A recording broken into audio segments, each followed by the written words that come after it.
All right. Good evening, ladies and gentlemen, and welcome to Music City Trop Rock. Turn that down a little bit. I'm your host, Jason AC, coming to you live from Nashville, Tennessee, or right outside Nashville, Tennessee, from Leaky Tiki Studios, or AKA just a bedroom that I converted into a DIY studio that I record some stuff on. Tonight, been looking forward to this. We're going to have singer-songwriter Mark Mulch on. Just going to say a quick few things and we're going to get right into it. This is episode 4 of Music City Trop Rock. And the reason it is 4 and not 3 is because I had a special, a unique thing happen last week. I was asked to sit in for Johnny Rustler on Dockside Live Radio, and I interviewed Ray Boone. And so that's going to play on their radio station every Wednesday in September. And then after they get their run done, I'm going to put that video up on here, and that's really going to be episode 3. So we're doing a little time traveling here. So episode 4 is going to be Mark Mulch. So I got to do a little bit of self-promotion. Wednesday night, I'm going to be on Tropical Country with B-Dog and Lou on Tiki Man Radio's live show on YouTube. And October 4th, I have my first debut album coming out finally. So that'll be available on all platforms. And with all that news out of the way, we're going to bring Mark in and get right to it. There he is. What's going on, Jason? It's not much, man. Singer-songwriter extraordinaire and Radio Trop Rock Artist of the Month for August, Mr. Mark Mulch. How you doing? Yeah. Thank you, buddy. Good, man. I have to say right off the bat, Mark's got great hair. I'm jealous of the hair, and don't. Maybe we could superimpose. Like, could we switch? Like, you put your face over here. Yeah, maybe with AI, you can do anything nowadays. It doesn't take much for me to be jealous of somebody's hair, though. I'll tell you that. So let's just get right into it. Mark, tell us. Let's go back in time when you were a young kid, and tell us about, the first music you heard, then you went, yeah, I got to have me some of that. What lit a fire under you as a kid when you heard music? Oh, that's pretty easy and vivid, actually. I borrowed my sister's 45s and played the Beatles' Ticket to Ride on my little Fisher-Price record player. And the second I heard the intro to that song, I was like, wow, what is this? Yeah. So, and then the other instance would have been a little bit older. And the first time I heard Van Halen, like, Eruption and Running with the Devil. For sure. I remember a kid down the street that was probably 6 or 7 years older than me when I first got into playing guitar. He was a lot better, and he could play Eruption. And it blew my mind that I knew somebody that could play it, It probably wasn't all that good, but to me it was, you know what I mean? Sure. But Mark, I don't know if you remember, I think me and you met probably around 2006, 2007, something like that, at the Billy Block show. We were playing it. You were playing with the Mulch Brothers. Yeah. And was that the right time frame? Something like that? Yeah. Probably the very beginning of living here. Yeah. Moved here in 2004. So. Okay. Yeah. And I was playing with my wife at the time. We did an album on her, Jana Chantel. That's her middle name, but that was her stage name. Right. And we used to play the Billy Block show quite often in downtown and all that area. But was that when Billy was at 12th and Porter, or trying to think of where he was then, but could have been that. Seems like it was a couple of different places during that time. Yeah, that might have been when he was at the Rutledge, which was a great place. I think so, but it was another place I thought was downtown. I can't remember where it was, where he was having it. I can't remember. My brain's not that good. Right. But yeah, that was an interesting time in Nashville. Nashville had not.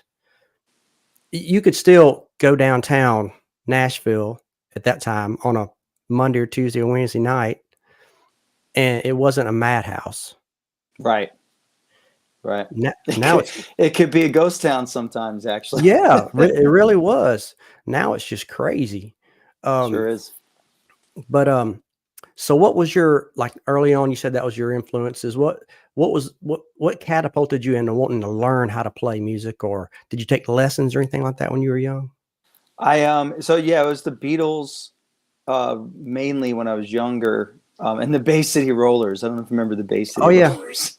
Yeah.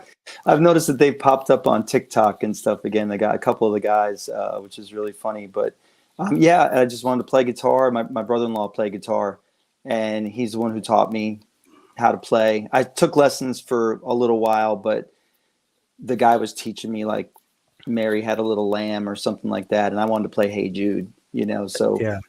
I went to my brother-in-law Phil, and he taught me the chords and stuff, and basically I was learning like all the Beatles songs right out of this book called. It was a music book called Great Songs of Lennon and McCartney, and so Mm. it pretty much had all the Beatles songs in it. And so at one time there, I probably knew, God, I probably knew like 60 Beatles songs. I could probably play you Wow. 4 of them now, but Wow. I've yeah, never been a huge Beatles fan, as far as, I mean, I like their music and I listen to a bunch of it, but I've never wanted to learn how to play it, if that makes sense. They were uh right. maybe just a little bit out of my taste, but I like a lot of it. I'm not a huge Beatles fan, but so what you're from Jersey, right? Yes, yes. I was born in Staten Island, New York, and then and then moved to Jersey when I was a teenager. So what was the deciding factor to move to Nashville? Um, Wanting to do music full time. I had done music full time in like different different times during my life. Like, of course, when I was younger, about 19, 20 years old to about 24. Then got a job in the music business at EMI Music Publishing in Manhattan, and then my band in Jersey got signed to a record deal, and so I left that world to do the band again full time. I was kind of doing both full time, in a way until we got the deal, and then I left my job in Manhattan to do the band full time again. And then when that didn't work out, I kind of was disillusioned and thought I wanted to just go back to the music business side of things. But 3 or 4 years later, I realized I made a mistake, and probably sooner than that. And had set my sights. I had wanted to move to Nashville for a long time, and probably about 10 years. I'd wanted to move to Nashville for about 10 years, and then finally, pulled the trigger, left my job in Manhattan, and me and my buddy Nick was working with me at the time, and we came down and started the Mulch Brothers. So that was the guy that did Mulch Brothers with you was Nick. He was not your actual brother, right? Yeah, he was a brother from a different mother, is what we used to say. Yeah, Gotcha. Gotcha. yeah. Oh, you know what? I forgot my first question. Oh, sure. So this is going to be a curveball. This is all still new to me, so I'm still trying to get all this together. You wouldn't believe all the stuff that I have laid out here, just trying to get through all this. So I don't know did you watch the interview with Manalo? A little bit of it. Yeah, yeah. Okay. Very So cool. you might know Mark Mulch. Do you believe in Bigfoot? Oh, heck yeah. You do. See, Sure, I why forgot not? to ask Ray Boone. I got to go back and put that on there. So let me put. Have you ever had any experiences or? Not experiences with Bigfoot, but living in New Jersey, we have a tall tale called the Jersey Devil, Jersey Devil, that's right. and that apparently lives within the Pine Barrens of South Jersey. So in college, I remember me and my friends went out one night, probably had a few beers, and went out searching for the Jersey Devil in the Pine Barrens of South Jersey. And could have sworn we saw things or saw something or heard something or whatever, but who knows what that was. People So don't yeah. realize there's a lot of forest in New Jersey. Oh You yeah. know, Yeah. I've not been there, but I've seen the documentaries and because I'm got a history with the cryptid world, but so I kind of know about all this stuff. But yeah, Right. people don't realize there's a lot of forest up there. They just think it's city. They think New York when they think New Jersey. Exactly. Exactly. So we'll get back on track a little bit. You get to Nashville. Right. You get to Nashville. What's your next move? What's your next move in the music world there once you get here? When we got here, the goal was pretty direct. We, like everybody, we wanted to get a record deal, and we wanted to get a publishing deal.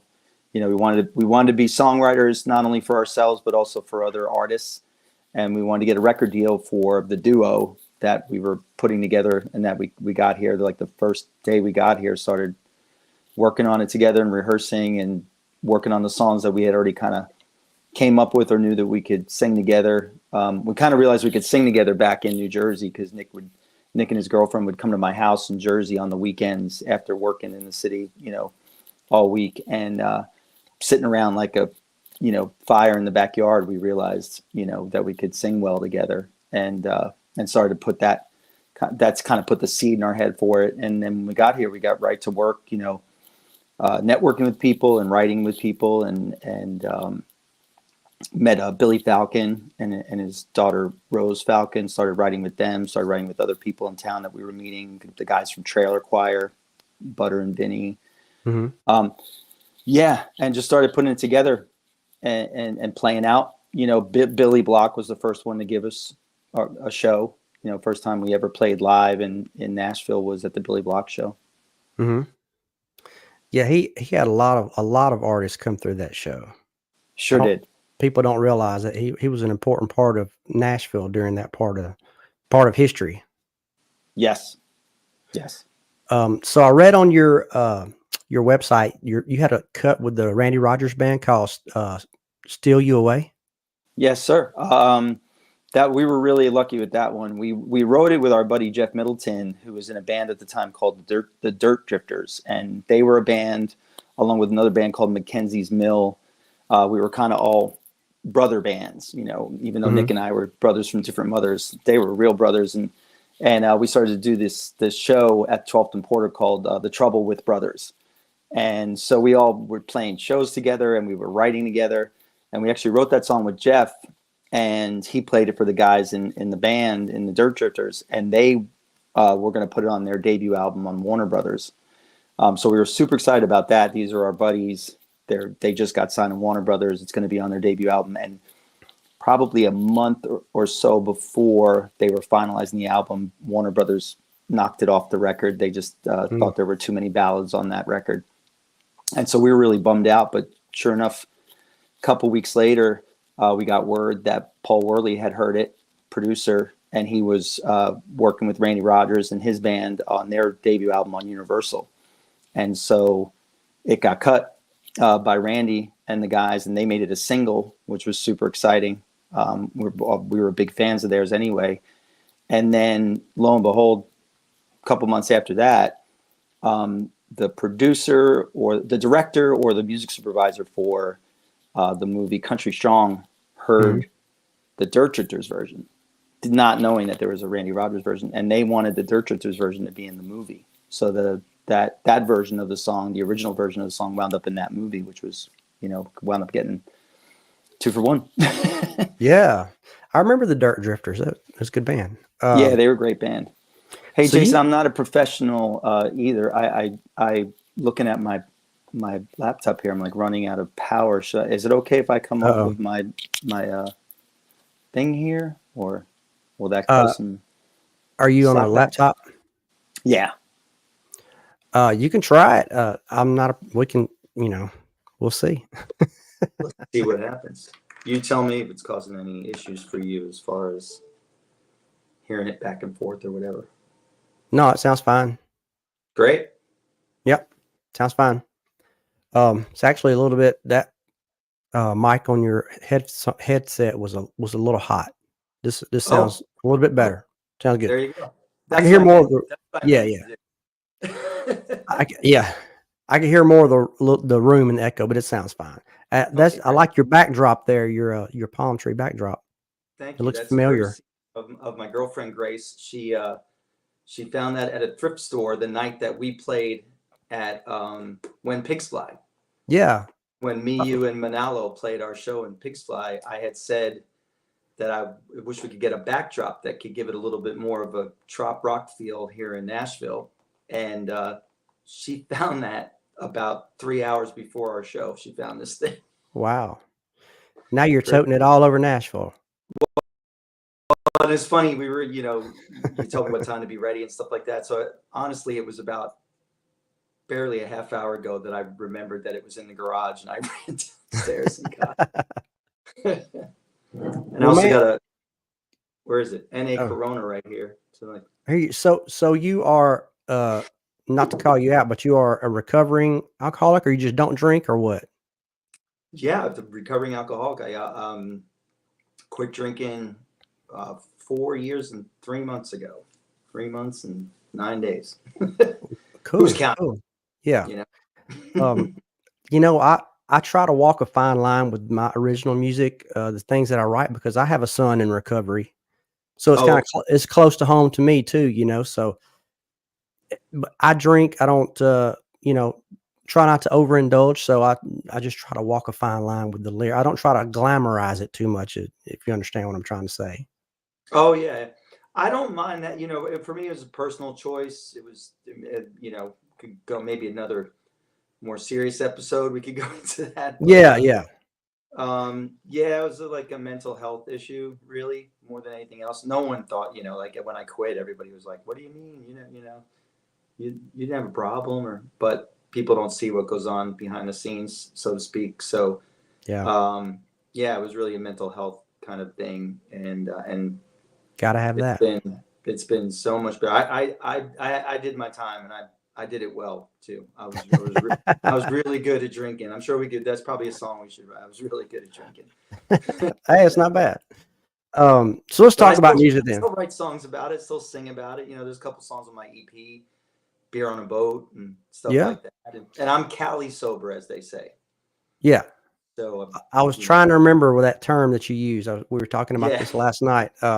We were listening to your EP, Days in the Sun. Oh, Uh, cool. yeah, I mean, really good songs. You got The High Life. That's like That's on all on about it. on, Yeah. on subject there, but a really catchy song. Tied Down with Kirsty Krause. Yeah. Yeah. Sundays with American Blonde. You got some American really Blonde. good songs. You got a lot of good songs out. I'm kind of jealous. Oh, thank you. You too, buddy. Oh, I appreciate it. So tell us about when you were going to cut Days in the Sun, and this is an EP from 2023, right? Hmm. Did you know, or did you know that was going to kind of launch you into the trop rock world? Oh, yeah. Yeah. So I met Bruce. I met Eric and I met Bruce at an event in Wisconsin with Kirsty from Radio Trop Rock, and Eric from Radio Trop Rock, and did this like pre-party the night before a big Jimmy Buffett show up there, before we lost Jimmy, and it was super fun. On the way up to Wisconsin, Kirsty was telling me about, she had asked me to do it and told me what it was about and everything, but then she was explaining the trop rock scene and genre and everything. And she basically said, "You're doing this music and you don't even know it." And basically pointed out all these songs that would fit, and that Bruce had also heard, and got up there and did this party that they had, the night before the concert, and it was super fun, like all the events are, and just had a blast. And at the end of the night, Bruce said to me, "You should do a whole trop rock album. You should, put something together that's strictly for trop rock." And I said, "Yeah, great idea." And I think he thought I was just saying, "Yeah, whatever." But I went back to Nashville and started working on it right away. And we started writing with, you know, like I wanted to be collaborative, the first one, and we're Mhm. still doing collaborations like with Manalo recently. But yeah, started, wrote with Kirsty right away. We wrote Tied Down, wrote with Natalia from American Blonde, and got Sundays, and Nick Walker, who's a buddy of mine from lives here now, but I met him in Key West, so he was perfect person for putting something else together, which was High Life. And yeah, so it was completely geared towards towards the trop rock scene, and to try to launch into that. And the title track was written with Brecken Miles, who was with us on that at that show. So It's a really good EP. I really enjoy it, and the album cover has kind of become your moniker, is it not? yeah, the cartoon of me Yeah. That's a really cool story too, because that's one of my best friends from high school, who is the lead illustrator for the Wall Street Journal.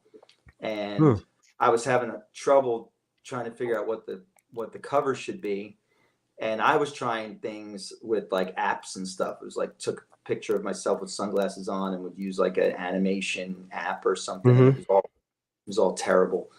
And then it hit me. Wait a second, my buddy David Bamundo. He's a fantastic illustrator. Plus, he has his own unique style of kind of cartoon, drawings. And I literally took a selfie sitting at a coffee shop here in Nashville and sent it to him and told him I wanted to see if he could do something for the cover. And he sent me that, what you see on the cover, he sent me that back in like 3 days. Mm. Blew me away. And, kind of use it everywhere. And he just did we brought him back for the new single for Sunrise Vibes. So he did the cover for Manalo and I. Yeah, let's talk about that song. How did that come about? That's a really catchy song, and it's doing really good for y'all in the Trop Rock radio world. Yeah, thanks. Yeah, it's only been like 2.5 weeks or whatever, and it's just like popping up on every single station and chart, and every chart that the stations are doing is just amazing. Manalo had posted on his Instagram a picture of the sunrise in Fort Myers Beach. And I didn't know it at the time, but it was his wife had actually taken the photo on her way to work, and she does it often. He said, like, she'll take, if it looks cool, she'll take a picture of the sunrise on her way to work. And I saw it was a great shot, caught my eye, and then I noticed that the only thing he wrote underneath it on his Instagram was Sunrise Vibes. And I texted him right away and was like, hey man, that's a great idea for a Trop Rock song, Sunrise Vibes. And I texted him some lyrics, and no kidding. 2 minutes later, he sent back more lyrics, and then I sent lyrics, and then I got a voice memo from him, and again he was already singing something, and I sent him back something, and we did that for like a good hour right there, and then we would just like chime in every once in a while. Had to marinate on it. Yeah, and then several months later, we realized, we really wanted to do it. We really wanted to do a collaboration together on it. And so we got together. It's actually the first time I've ever done a Zoom write or a FaceTime write. And I like, here in Nashville, usually in a room together and stuff. And Yeah. but we needed to do it that way. So we finished it over Zoom, and then made a plan for him to come up through Nashville, do a couple of shows, like the show we all did together. He also played at my farmer's market, and then we went in the studio with my buddy Daniel Dennis at Prime Cut, and we cut it in one day, and just super excited about it. Love the way it came out, and we got a bunch of plans. We got some things coming down the pike with it too, so we're gonna keep it going. We're gonna keep it going, keep promoting it, and keep popping up new things with it and about it right through Meeting of the Minds in October. Awesome. That's what I'm not good at, is the promotional end of it. That's like, you need some. I wish I could just hire somebody to do all that, but can't afford it. It's exhausting. It is. It takes a lot of work. It takes a lot of planning. It takes time. Yeah, it's a lot. Just try to think of things and try to, if I think of something, I'll post it. We recently did a thing on Facebook. I think you might have chimed in too. Was with send us your sunrise pictures. Because that's how the song started. So we wanted people to post their sunrise pictures. Oh yeah, saw that. Yeah. And so a couple other things that we have in the works for it. We mentioned had a cup of coffee in my hand, so we got some ideas with that as well. So yeah, you'll see, and we're gonna do a sunrise concert or a sunrise show at Meeting of the Minds. Oh, that's awesome. We're trying to find the right spot for it. We think we found the right spot for it, and once we get all that together, we'll make an announcement and see if we could challenge the folks to get up early with us and have a little sunrise show. You better have coffee and donuts ready for them. Oh, we will. Yeah. Well, you've got, like I said before, you've got a lot of music out. You put out another EP before that. Was it called Blinded in Yeah, 2021? yeah. Blinded was like I think a lot of us did our you know, COVID EP or pandemic Mm, EP or the mm. music that we wrote. I wrote those songs, all but one. I wrote uh, stuck in the house, and again, I didn't really like. A lot of my friends were doing the Zoom rights and stuff, and I wasn't really digging it. So I got back to writing by myself, which is what I used to do in Jersey, both with my old hard rock band and then with a band I had with my family called the Lemongrass Band. Mm. So I would write the songs, and then the band, we would all get together and put the song together. And I hadn't done that since I moved to Nashville. I hadn't done it in probably, at that time it was like 15, 16 years. And it wound up being a little bit, it kind of brought me back more to my rock roots of like Springsteen and Tom Petty and Bon Jovi and, It's band. exactly what I have written down here. It's very Springsteen-esque. Oh, You can really hear the influence oh, that's in those cool. That's songs, good to hear. especially "Run for Cover." I think is my favorite song Oh, on there. great. Really Great. like that song. Thank you. Uh, Yeah, yeah. that was a Tom Petty, Bruce Springsteen kind of thing. And also when we were recording it, I told Daniel that I wanted it to. I didn't care about blatantly sounding. So the fact that you say Springsteen or someone would say it sounded like, or the song Blinded. There was a guy that posted on my Instagram. He said, "This song is the best song Bon Jovi never wrote." And I was like, that's exactly what I was going for. I like to say at this point in human history, it's all been done. You just have to Oh put your yeah, twist on it, you yeah. know. Chris Robinson from the Black Crowes said it's the big song, and we just take our piece from the big song. Yeah. It's all. But he was talking about how people would say, "Oh, you guys sound just like the Faces. You sound just like the Rolling Stones, or Aerosmith." And he was like, "Of course we do. We love all those bands." Right. It's in our blood. Just borrowing from what we learned. Well, man, you've got a lot of stuff going on. You're an entrepreneur. You are a businessman, I like to say. You you run a farmer's market in East Nashville also? It's actually, yeah, it's in the 12 South neighborhood. 12 South. I'm sorry. I thought it was East Oh, Nashville. yeah, no worries. It's called 12 South Farmers Market. It's in Sevier Park, every Tuesday, May through October.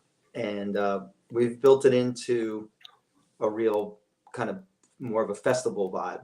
And, Hmm. we have like over 60 vendors, sometimes over 70 vendors, food trucks, live music every week. Yeah, and then we're building that business kind of into more of an events planning kind of business. So we started running the Wedgwood Houston farmers market in that neighborhood this past summer, building that up as well. So yeah, it's fun because it gives a place for over 70 small businesses, to develop and be open every week, but also gives a place from artists in town and friends of mine to be able to play live. Yeah.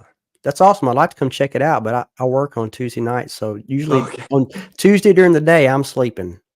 Right, right. So, but you run the Waterfront Writers Night. Can you tell us about that? Yeah, started doing Waterfront Writers Night. I'm trying to think now. It's got to be at least 10 years ago or more. Oh, wow. At Blue Moon Waterfront Grill, which is down at Rock Harbor Marina here in the Nations neighborhood. Hmm. Uh, That's on the Cumberland River, isn't it? on the Cumberland River, Yeah. floating restaurant. Hmm. But they stopped having music after COVID, and so got a nice couple who used to come see it every week. Introduced me to the owners of a place called Aw Daddy's out in Old Hickory Lake.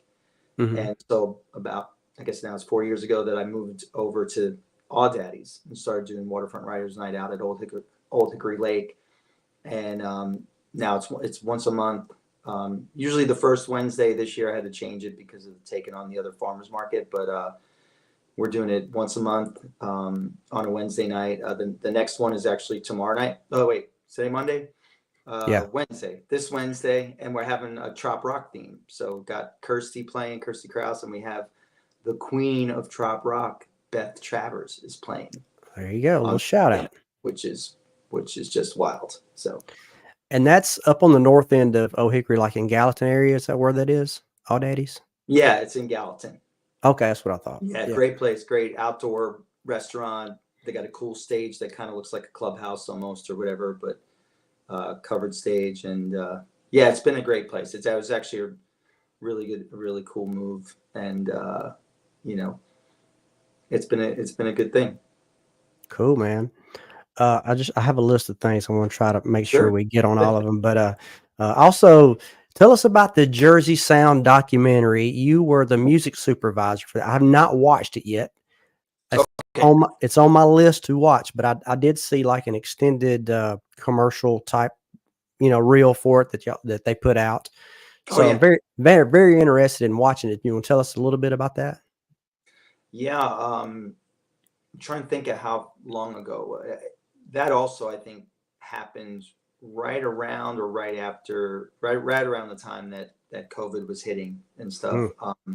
It might have been the year before.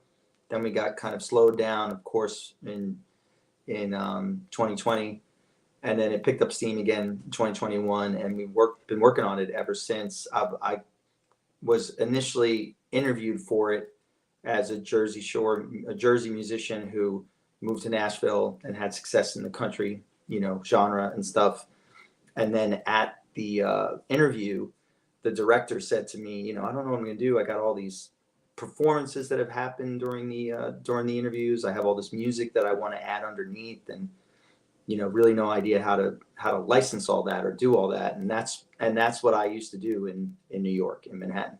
And I still take on things every once in a while or help friends with, music licensing or sync licensing, as we call it. Mm-hmm. And so I just said, well, I'm kind of an expert at that stuff. And the next thing I knew, I was hired as the music supervisor. And we cleared tons of songs when we thought it was going to be a series.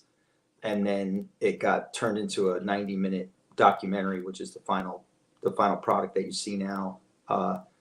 And I cleared all the music on it, and we worked hard on that movie. We just had a premiere a few months back during the summer in June at a really cool theater in Asbury Park, and right now it's available on Tubi and YouTube with the possibility of a bigger streaming company taking it soon.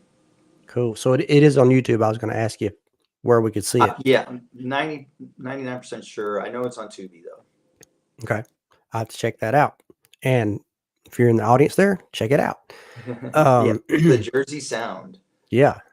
So what do you got coming up? I know you're going to be at Meeting in the Mines, and I know you're going to be at Tiki Man Songwriters Fest in Key West. You want to tell us about some of your dates coming up? Yeah. So I got trying to think now. You put me on the spot. Three shows at Meeting of the Minds so far. So I think Thursday night, Thursday during the day, Thursday night at the Radio Trop Rock Late Night Jam that they put together now. Then another show on Saturday. I'm also part of Renee from Radio Trop Rock put together like a Trop Rock Olympics kind of thing. And so I'm on that Trop Olympics competition as well during the day. It'll be fun. Are you in shape? You in shape for that? To hang out. It doesn't sound like you have to be in shape for it. Oh, okay. There's some funny, like giant beer pong and things like that. I gotcha. Just some funny different games that there are going to be. And I was honored that she asked for me to be, be part of that. And then, our good friends at Tiki Man Radio, Danny asked me to be part of the songwriter showcase down in Key West. So, and that's one after the other. Like Meeting at the Mines is the third week of October, and then literally the next week is the Tiki Man Songwriter Showcase. And Manalo and I are doing a round together on I think I remember it was Halloween, I think maybe, or the 30. Yeah, I think it's the 31st on Halloween, and then we're doing our own show on that Saturday, November 2nd, at the Loft, which is going to be really cool. So, and there's only like 6 tickets, I think, left for that show. So if you're out there and you haven't gotten tickets to our Tiki Man Radio Songwriter Showcase show on November 2nd, please grab them. Get it. Hot tickets. Yes. I can only imagine Key West at Halloween. I think we're missing the famous Fantasy Fest, craziness. I think it's the week before. Yeah, it's early in October. But I would still imagine that Halloween night in Key West will be pretty crazy. Some of the same fare going on, I guess. Yeah, and I'm excited because I've played in Key West for probably at least 15 years now, maybe longer than that. And I've been down there for almost every festival you could think of, Mile Zero and Key West Songwriters Fest, and all these different things. And but I've never been down there for Fantasy Fest. So even if we catch kind of like the remnants of Fantasy Fest, I think that'll be great. Yeah, I've never been to Fantasy Fest, and I think I'm just going to steer clear of it probably. I think it's like Fantasy Fest and New Year's Eve at Times Square. They're very right. Those two things can get pretty wild. Things that you think you want to go to, and then you probably get there and you're like, wow, what am I doing here? I'm out of my league. Yeah. Well, man, I won't keep you too much longer. We've been going for a little while now, and thank you, Jason, because the Jets are on Monday Night Football tonight. Yeah, I don't want to cut in too much on Monday Night Football, but man, I appreciate you coming on, and I hope you the best in the trop rock world. I hope you all the luck and success. I really do. I appreciate that. So you got a new album coming out. Did you say October 4th? I do. October 4th. It's called Finally. It's got the songs that I've already released, and then 5 new songs. I just piled them all onto one thing. So yeah. So like a 10 song album, or? Yeah, 10-song album. Yeah. Wow, great. Been working on it for a while. It's been a beast. Hence the title, I guess, right? Finally, yes. I've been doing this a long time. I've been close to putting something like this out a few times. I've been involved in other people's projects and other people's albums and stuff like that, but this is the first time it's going to be me, Right. So looking forward to it, and I hope everybody enjoys it. You got any new music projects coming out?